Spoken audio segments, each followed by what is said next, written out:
Research P S സിയുടെ YouTube ക്ലാസ്സിലേക്ക് നിങ്ങൾക്ക് ഏവർക്കും സ്വാഗതം. നമ്മളിന്ന് നോക്കാൻ പോകുന്നത് ഇന്ന് നടന്ന നമ്മുടെ കൊല്ലം കണ്ണൂർ ജില്ലയുടെ LDC പരീക്ഷയിലെ മാത്സിൻ്റെ ഭാഗമാണ്.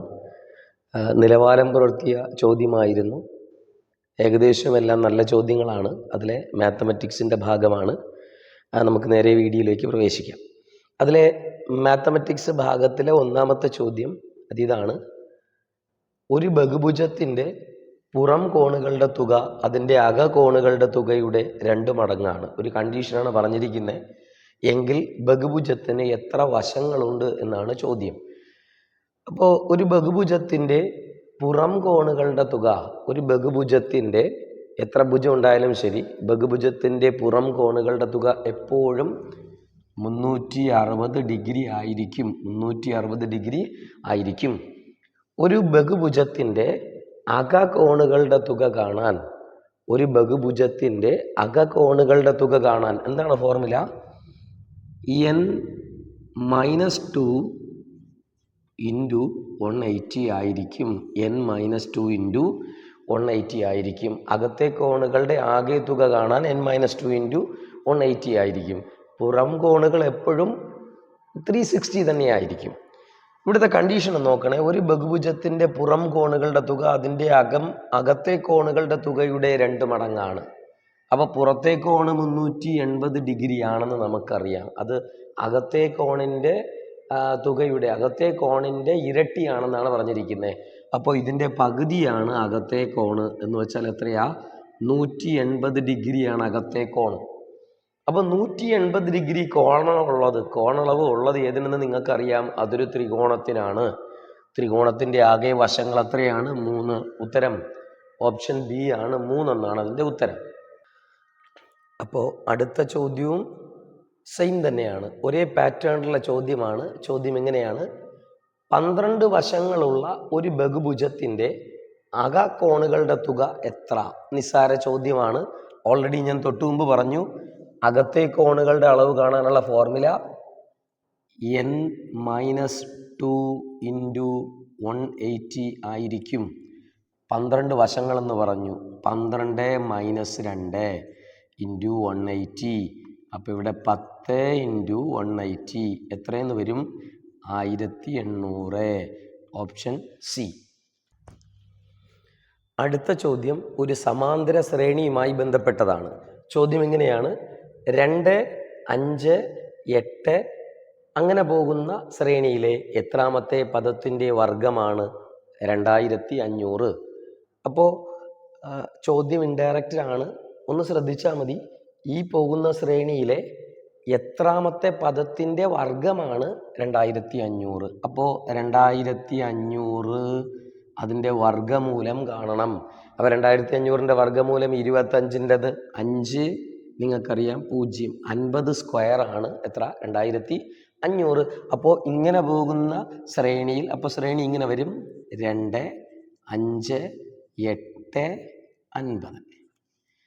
അപ്പോൾ ഇതിനകത്തുനിന്ന് അടിസ്ഥാനപരമായി നിങ്ങൾക്ക് കുറച്ച് കാര്യങ്ങൾ അറിയാം. ഇത് പല വഴിക്ക് നമുക്ക് ചെയ്യാം. ഇതിൻ്റെ ആകെ പദങ്ങളുടെ എണ്ണം, ആകെ ടോട്ടൽ നമ്പേഴ്സ്, പദങ്ങളുടെ എണ്ണം കാണാൻ, പദങ്ങളുടെ എണ്ണം കാണാൻ ഒരു ഫോർമുലയുണ്ട്. Tn - T1/D+1. ഇത് കൃത്യമായിട്ടൊന്ന് പഠിച്ചോളണേ. വളരെ സിമ്പിൾ മെത്തേഡാണ്. അവസാന പദം മൈനസ് ആദ്യ പദം ബൈ പൊതുവ്യത്യാസം +1. അവസാന പദം എത്രയാ? 50. മൈനസ് ആദ്യ പദം എത്രയാ? 2. ബൈ പൊതുവ്യത്യാസം എത്രയാ? 2ൻ്റെ കൂടെ 3 ചേർത്ത 5, 5ൻ്റെ കൂടെ 3 ചേർത്താൽ 8. അപ്പോൾ 8ൻ്റെ കൂടെ 3 ചേർത്ത് പോകുന്നതാണ്. പൊതുവ്യത്യാസം 3. ആ ഡിഫറൻസ് 3 ആണ്. +1 അത് മറക്കരുത്. അപ്പോൾ 50 - 2 എത്രയാ? 48 ബൈ 3 +1. 48 വെട്ടിപ്പോകൂലേ? ഒരു തവണ 18. 5 3 15, 6 3 18. 16 + 1 എത്രയാണ്? 17 എന്നാണ് ഇതിൻ്റെ ഉത്തരം. ഓപ്ഷൻ ഡി ആണ് ഇതിൻ്റെ ഉത്തരം. അടുത്ത ചോദ്യം ഇങ്ങനെയാണ്.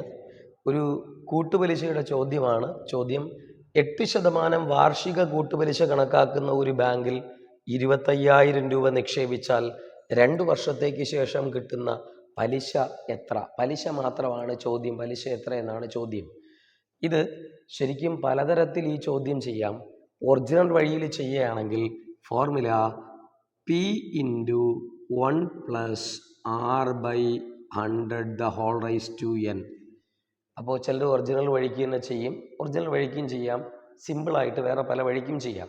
അപ്പോൾ ഒറിജിനൽ വഴിക്ക് ചെയ്യുമ്പോഴും അല്ലാതെ ചെയ്യുമ്പോഴും നല്ലൊരു ഗ്രാഹ്യം വേണം. ഒറിജിനൽ വഴിക്ക് ചെയ്യുകയാണെങ്കിൽ ഫോർമുലേറ്റ് ചെയ്താൽ ഗുണിക്കാനുള്ള ക്ഷമ ഉണ്ടാവണമെങ്കിൽ വേഗത്തിൽ കാര്യം നടക്കും.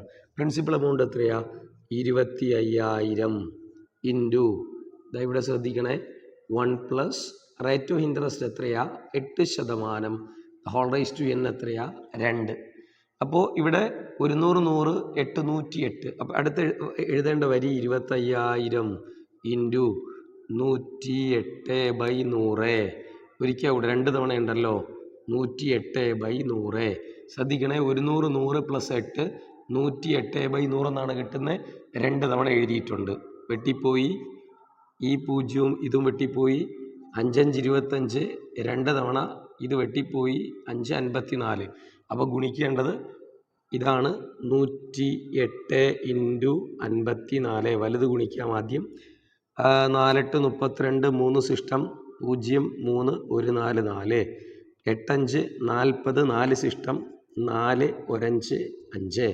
അപ്പം കിട്ടി 2 3 8 5 ഇൻറ്റു അടുത്തത് 5 കൊണ്ടാണ് അടുത്ത് ചെയ്യേണ്ടത്. 5 2 10 ഒരു സിസ്റ്റം, 5 3 15 1 16 ഒരു സിസ്റ്റം, 8 5 40 1 41 4 സിസ്റ്റം, 5 5 25 4 29. അപ്പോൾ 29,160.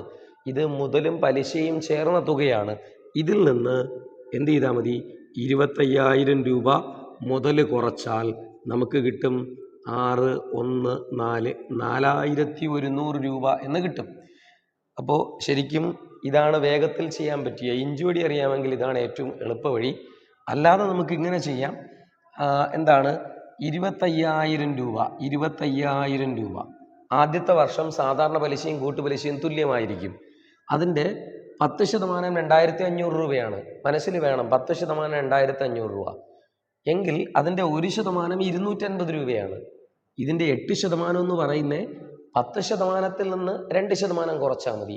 10% 2,500 രൂപ, 1% 250 രൂപ, 2% 500 രൂപ. അപ്പോൾ 10% 2,500 ആണെങ്കിൽ 8% 2,000 രൂപയായിരിക്കും. എത്രയാണ്? 8% 2,000 രൂപ. ഓക്കെ, ആ ലോജിക്ക് അറിയാവുന്നവർക്ക് പെട്ടെന്ന് മനസ്സിലാവും. ശേഷം ഇത് കൂട്ടുപലിശയാണ്, മുതലിനോട് പലിശ ചേരണം. അപ്പോൾ എത്ര രൂപയായി? ഇവിടെ പ്രിൻസിപ്പൽ എമൗണ്ട് 27,000. അതിൻ്റെ 8% കൂടെ എടുക്കണം. ഇതിൻ്റെ 8%, 10% എത്രയാ? 2,700.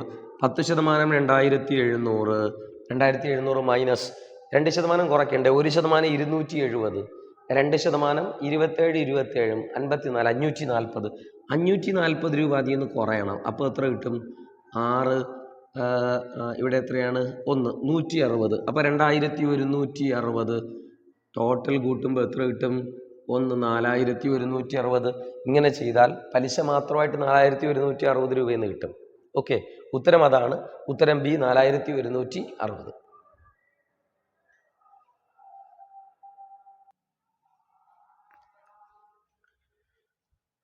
അടുത്ത ചോദ്യം വളരെ സിമ്പിളായിട്ടുള്ളൊരു ചോദ്യമാണ്. ചോദ്യം ഇങ്ങനെ: 2 2 സ്ക്വയർ മൈനസ് 1 2 സ്ക്വയർ. നിങ്ങൾക്കറിയാം a² മൈനസ് b² സമം എന്താണ്? a+b into a minus b. ഇവിടെയും ഭിന്നസംഖ്യകൾ കൂട്ടാൻ അറിഞ്ഞിരിക്കണം. അപ്പോൾ 2 2.5, 2.5 + 1.5 എത്രയാ? 2.5 + 1.5, 2.5 + 1.5, 2.5 3 4 ശരിയല്ലേ? അപ്പോൾ 4 ഇൻറ്റു a മൈനസ് b. 2.5-ൽ നിന്ന് 1.5 പോയാൽ എത്രയാണ് കിട്ടുന്നത്? 1.5 ക്യാൻസൽ, 1 സമം എത്രയാ? 4 അതിൻ്റെ ഉത്തരം. ഓപ്ഷൻ ബി ആണ് അതിൻ്റെ ഉത്തരം. ഈ LDC ചോദിച്ചതിൽ ഏറ്റവും മികച്ച ചോദ്യമാണ് ഈ ചോദ്യം.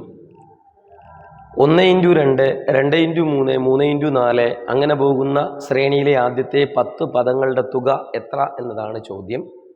അപ്പോൾ പരീക്ഷാ ഹാളിൽ കുട്ടികളെ വലയ്ക്കാൻ സാധ്യതയുള്ള മികച്ചൊരു ചോദ്യമാണിത്. കാരണം സമാന്തര ശ്രേണി നമ്മൾ പഠിച്ചിട്ടുള്ളത് കൊണ്ട് ആ വഴിക്ക് തന്നെ കുട്ടികൾ ഇത് വരും. ഇത് ശരിക്കും ഒരു സമാന്തര ശ്രേണിയല്ല. നോക്കിയാലേ നമുക്ക് മനസ്സിലാവത്തുള്ളൂ. അപ്പം ഇത് എളുപ്പത്തിൽ ചെയ്യാനുള്ള വഴി ഉണ്ട്. ഈ തരത്തിൽ ഇന്നേ വരെ PSCക്ക് ചോദ്യം വന്നിട്ടില്ല. അതുകൊണ്ട് പരീക്ഷാ ഹാളിൽ നമുക്ക് എളുപ്പത്തിൽ ചെയ്യാൻ, പരീക്ഷാ ഹാളിൽ നമുക്ക് പറ്റുന്ന ഒരു നല്ല വഴി ഇതാണ്. പേടിച്ച് പിന്മാറരുത്. ഇവിടുത്തെ അർത്ഥങ്ങളൊന്ന് ക്ലിയർ ചെയ്യുക. ഇവിടുത്തെ സംഖ്യകൾ ഏതെന്ന് ആദ്യം കൺഫേം ചെയ്യുക. ഇതൊരു സമാന്തര ശ്രേണിയോ അല്ലയോ എന്നത് ഉറപ്പിക്കുക. 1 × 2 2ആണ്. 2 × 3 6ആണ്. 3 × 4 12ആണ്. ഇങ്ങനെ പോകുന്ന ശ്രേണിയാണ്. അപ്പോൾ ചിലപ്പോൾ ചിലർക്ക് പേടി തോന്നും. ഇവിടെ 1 2 3 2 3 4 8 ചെയ്യുന്ന 1 × 2 2 × 3 3 × 4 4 × 5 5 × 6 6 × 7 അങ്ങനെയും കുഴപ്പമൊന്നുമില്ല. എങ്ങനെ വേണോ ചെയ്യാം, കുഴപ്പമില്ല. ഇത് ഇവിടുത്തെ വ്യത്യാസം ഒന്ന് നോക്കിയേ. ഇവിടുത്തെ വ്യത്യാസം എത്രയാ? 4. ഇവിടുത്തെ വ്യത്യാസമോ 6. 4 6. അതൊരു സമാന്തര ശ്രേണിയാണ് കേട്ടോ. 2 കൂടി പോകുന്നു എങ്കിൽ ഇവിടെ എത്രയായിരിക്കും? 8 ആയിരിക്കും. 12 + 8 ഇവിടെ എത്രയാ? അടുത്ത സംഖ്യ 20 ആയിരിക്കും. അടുത്തത് 10 കൂടും എങ്കിൽ അടുത്ത സംഖ്യ 30 ആയിരിക്കും. അടുത്തത് 12 കൂടും എങ്കിൽ അടുത്ത സംഖ്യ 42 ആയിരിക്കും. അടുത്തത് 14 കൂടും എങ്കിൽ അടുത്ത സംഖ്യ 56 ആയിരിക്കും. അടുത്തത് 16 കൂടും എങ്കിൽ 72 ആയിരിക്കും. അടുത്ത സംഖ്യ 18 കൂടും എങ്കിൽ 90 ആയിരിക്കും. അടുത്ത സംഖ്യ 20 കൂടും എങ്കിൽ 110 ആയിരിക്കും. ഇങ്ങനെയാണ് പോകുന്നതെങ്കിൽ 1 2 3 4 5 6 7 8 9 10 സംഖ്യകളായിട്ടുണ്ട്. അപ്പോൾ ഇതിനി കൂട്ടിയെടുക്കുക എന്നത് മാത്രമേ ഉള്ളൂ ജോലി. ഒറ്റയുടെ സ്ഥാനത്ത് 0 0 ഒന്നുകിൽ നേരെ താഴെ എഴുതി കൂട്ടുക, അല്ലെങ്കിൽ നമുക്കിങ്ങനെ സുഖമായിട്ട് കൂട്ടാം. ഒറ്റയുടെ സ്ഥാനത്ത് 0 0 2 6 2 8 10 12 14 20 ശിഷ്ടം 2. ഇതാ അടുത്ത 10ൻ്റെ സ്ഥാനത്ത് 2 1 3 7 3 10 1 10 19 24 28 31 33 34 4 എഴുതി ശിഷ്ടം 3 ആയി. 3 അടുത്ത് 100ൻ്റെ സ്ഥാനത്തൊന്ന് മാത്രമേ ഉള്ളൂ 4. ഉത്തരം 440. ഉത്തരം ക്ലിയർ അല്ലേ? 440. അപ്പോൾ ഇത്തരത്തിൽ ഇനി വലിയൊരു ശ്രേണി, ഒരു 100 സംഖ്യകളുടെ തുകയാണ് ചോദിക്കുന്നതെങ്കിലോ 50ൻ്റെ ചോദിച്ചാലോ നമ്മളിങ്ങനെ കൂട്ടിയിരിക്കുമോ? അപ്പോൾ അത് ഇതിനു വേണ്ടി ഒരു ഫോർമുല നിങ്ങൾ പഠിച്ചു വെക്കണം. ഫോർമുല ഇങ്ങനെയാണ്: n/3 × n+1 × n+2. ശ്രദ്ധിക്കണേ. n/3 × n+1 × n+2. n എത്രയാ? തന്നിരിക്കുന്ന 10 സംഖ്യകൾ 10/3 × n 10 ആണ്. 10 + 1 11 × n+2 10 + 2 12. ഇതാ വെട്ടിപ്പോയി 4 3 12. ശ്രദ്ധിക്കണേ. 11 4 44. 44 × 10 440. ഫോർമുല മറക്കരുത്. ഫോർമുല ഇങ്ങനെയാണ്. എങ്ങനെയാ ഫോർമുല? n/3 × എത്രയാ? n+1 × n+2. ഓക്കെ, പഠിച്ചേക്കണം. ഇനി വരുന്ന പരീക്ഷകൾക്ക് വരാൻ സാധ്യത കൂടുതലാണ്. ഇനി ഫോർമുല മറന്നുപോയെങ്കിൽ പേടിക്കാനൊന്നും വേണ്ട. നമ്മളിങ്ങനെ കൂട്ടിയങ്ങെടുക്കും. ചോദ്യമാണ്. ചോദ്യം ഇങ്ങനെ: ഒരു ചതുർഭുജത്തിലെ കോണളവുകൾ 1:2:3:4 ആയാൽ വലിയ കോൺ എത്ര എന്നാണ് ചോദ്യം. ഓൾറെഡി ഒരു ചതുർഭുജത്തിലെ ആകെ കോണളവുകൾ എപ്പോഴും 360 ഡിഗ്രി ആയിരിക്കും. ചതുർഭുജം 360 ഡിഗ്രി, അത് നമുക്കറിയാം. എങ്കിൽ അംശമൊന്ന് നോക്കണേ.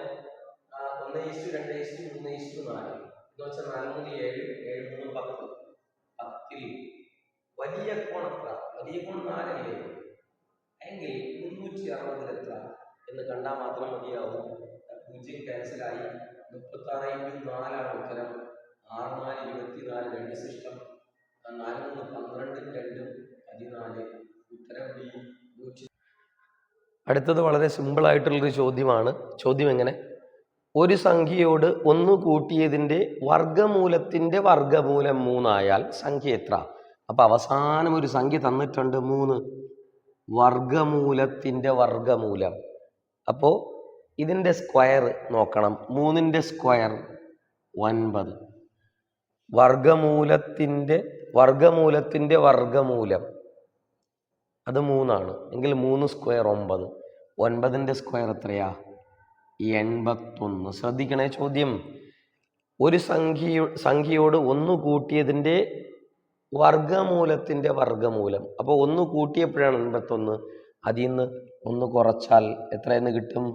80 കിട്ടും. ഉത്തരം സി ആണ് അതിൻ്റെ ആൻസർ. അടുത്ത ചോദ്യം ശ്രദ്ധിക്കണേ. ഒരു വൃത്തസ്തൂപികയുടെ ആരം 2 മടങ്ങും ഉന്നതി 3 മടങ്ങും വർദ്ധിപ്പിച്ചാൽ വ്യാപ്തം എത്ര മടങ്ങായി വർദ്ധിക്കുമെന്നാണ് ചോദ്യം. അപ്പോൾ ഓൾറെഡി ആദ്യം ഉണ്ടായിരുന്നത് പിന്നെ വർദ്ധിക്കുന്നത്. ഒരു വൃത്തസ്തൂപികയുടെ വ്യാപ്തത്തിൻ്റെ ഫോർമുല ശരിക്കത് കോണാണ്. വൃത്തസ്തൂപിക. ഒരു വൃത്തസ്തൂപിയുടെ വ്യാപ്തത്തിൻ്റെ formula 1/3 pi r square h എന്നാണ്. 1/3 പൈ r സ്ക്വയർ h. നമ്മൾ സാധാരണ എന്ത് സംഭവിച്ചാലും ശരി ഇതിലൊരു മാറ്റവും വരത്തില്ല. പൈയുടെ വാല്യൂ ഒരുപോലെ തന്നെ, 1/3 ഒരുപോലെ തന്നെ. അപ്പോൾ വ്യത്യാസം വരുന്നത് r സ്ക്വയർ hയിലാണ് വ്യത്യാസം വരുന്നത്. അപ്പോൾ ആദ്യം ഉണ്ടായിരുന്നത് 1 എന്നിരിക്കട്ടെ. 1 ആണെങ്കിൽ 1 സ്ക്വയർ ഇൻറ്റു 1 എത്ര വരും? 1. അപ്പോൾ ആദ്യത്തെ വ്യാപ്തം എത്രയാണ്? 1. ഒരു വൃത്തസ്തൂപിയുടെ ആരം എന്ത് ചെയ്തു? 2 മടങ്ങാക്കി, 1ൻ്റെ ഇരട്ടിയാക്കി. അപ്പോൾ ആരം 2 സ്ക്വയർ ഇൻറ്റു ഉന്നതി 3 മടങ്ങാക്കി. h എത്രയാക്കി? 3 മടങ്ങ്. 1 ഇൻറ്റു 3 3 സമം 2 സ്ക്വയർ എത്രയാ? 4 ഇൻറ്റു 3 എന്ന് പറയുന്നത് എത്രയാണ്? 12 ഓപ്ഷൻ ഡി ആണ് അതിൻ്റെ ഉത്തരം. അത് 12 മടങ്ങായി. ചോദ്യം വ്യക്തമാണ്. വർദ്ധിപ്പിച്ചാൽ വ്യാപ്തം എത്ര മടങ്ങായി വർദ്ധിക്കും? നേരത്തെ 1 ഉണ്ടായിരുന്നത് 12 12 മടങ്ങായി വർദ്ധിച്ചു. ക്ലിയർ അല്ലേ? എന്നാൽ വർധനവ് ശതമാനം വന്നാൽ മാറി. എന്നുവെച്ചാൽ ഇനി എത്ര വർദ്ധിച്ചു, നേരത്തെ ഉള്ളതിൽ നിന്ന് എത്ര വർദ്ധിച്ചു എന്നല്ല ചോദ്യം. നേരിട്ട് വ്യാപ്തം എത്ര മടങ്ങായി വർദ്ധിക്കും? വ്യാപ്തം 12 മടങ്ങായി വർദ്ധിക്കും. ഓക്കെ, അപ്പം എൻ്റെ ഉത്തരം ഏതാണ്? ഓപ്ഷൻ ഡി ആണ് അതിൻ്റെ ഉത്തരം. അടുത്ത ചോദ്യം ഇതാണ്. ഒരു മികച്ച ചോദ്യമാണ്. ചിത്രത്തിൽ സെക്ടർ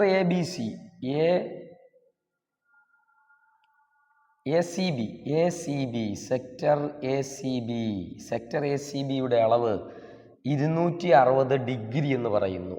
അപ്പം നിങ്ങൾക്കറിയാം ഒരു വൃത്തത്തിൻ്റെ ആകെ അളവ് എത്രയാ? 360 ഡിഗ്രി. അപ്പം 360 ഡിഗ്രിയിൽ നിന്ന് 260 ഡിഗ്രി കുറച്ചാൽ മിച്ചം കിട്ടുന്നത് 100 ഡിഗ്രി. അപ്പോൾ ഈ ഭാഗം എന്ന് പറയുന്നേ 100 ഡിഗ്രി. ഈ സെക്ടർ ഭാഗം 100 ഡിഗ്രി, ബാക്കി ഭാഗം 260 ഡിഗ്രി. ശ്രദ്ധിക്കണേ.